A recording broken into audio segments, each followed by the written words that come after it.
যেটা পেয়েছি তার সাথে তিনজন সদস্য ছিলেন, তার দেওয়া ভাষ্যমতে যাদের নাম হচ্ছে সুমন, হাসান এবং রায়হান, মূলত এই চারজন। এবং যে আমাদের যে ভিকটিম তার মায়ের দেওয়া তথ্য মতে সেখানে আরো একজন মেয়ে ছিলেন, একটা বোরকা পরা মেয়ে ছিলেন, যে প্রথম দিন তখন যার সাথে পরিচয় হয় তখন তার সাথে একজন বোরকা পরা মহিলা ছিলেন, বা তার বিস্তারিত তথ্য বা পরিচয় আমরা এখন পর্যন্ত বের করতে পারি না।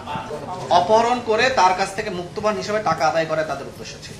সে মূলত ভিকটিমের মাকে এই অপহরণকারী চক্রের যে মহিলা সদস্য তারা মূলত প্রায় 2 সপ্তাহ আগে থেকে অনুসরণ করছিলেন, এবং তার সাথে তার মোবাইল নাম্বার সংগ্রহ করা, তার বাসায় যাওয়া, এই ধরনের বিভিন্ন ধরনের পরিকল্পনা তারা প্রায় 2 সপ্তাহ আগে থেকে শুরু করেছিলেন। এবং 1 সপ্তাহ আগে থেকেই তারা তাদের বাসায় একবার যান, গিয়ে তার বাসায় সাবলেট থাকবেন, তার বাসায় রুম ভাড়া নেবেন, এবং তিনি অসহায়, তিনি আর্থিক সংকটে আছেন, তিনি পরিবার থেকে একটু দায়গ্রস্ত অবস্থা আছে, এইসব কথা বলে তিনি মূলত একটি সম্পর্ক তৈরি করে তার বাসায় ওঠার চেষ্টা করেন। মনোমালিন্য ছিল, তাদের ভিতরে মনোমালিন্য ছিল, কিন্তু তার নিয়মিত বাসায় আসা যাওয়া ছিল, এবং সে মূলত প্রতিদিনই তার বাসায় যায় তার দেওয়া ভাষ্য মতে, কিন্তু রাতের বেলা সে বাসায় থাকেন না। প্রথমত হচ্ছে যে আপনি যেটা বললেন বগুড়ার দুপচাচিয়ার যে বিষয়টি, সেখানে মূলত এই ছেলের দেওয়া জবানবন্দি অনুযায়ী কিন্তু আমরা কাজ করেছি, এবং তার স্পষ্ট জবানবন্দি ভিডিও ফুটেজ সহ আমাদের কাছে আছে। তিনি যখন কথা বলছিলেন এবং তিনি যখন এই জবানবন্দি দিচ্ছিলেন আমাদের কাছে, তার পাশের রুমে তার আত্মীয় স্বজন ছিল। ইভেন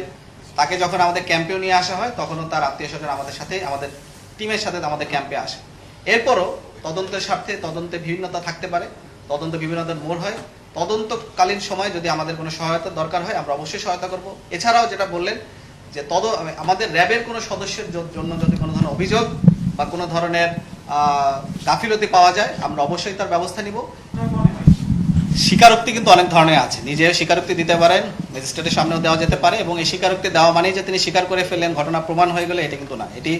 তিনি যেখানেই স্বীকারোক্তি দেন না কেন পরবর্তীতে কিন্তু সেই যে জবানবন্দি বা স্বীকারোক্তি দিয়েছেন তিনি কিন্তু যে কোনো সময় সেটা পরিবর্তন করতে পারেন, এটা তার অধিকার, তার আইনগত অধিকার এটা। সে কিন্তু যে কোনো সময় এটি পরিবর্তন করতে পারে, অবশ্যই আইনগত।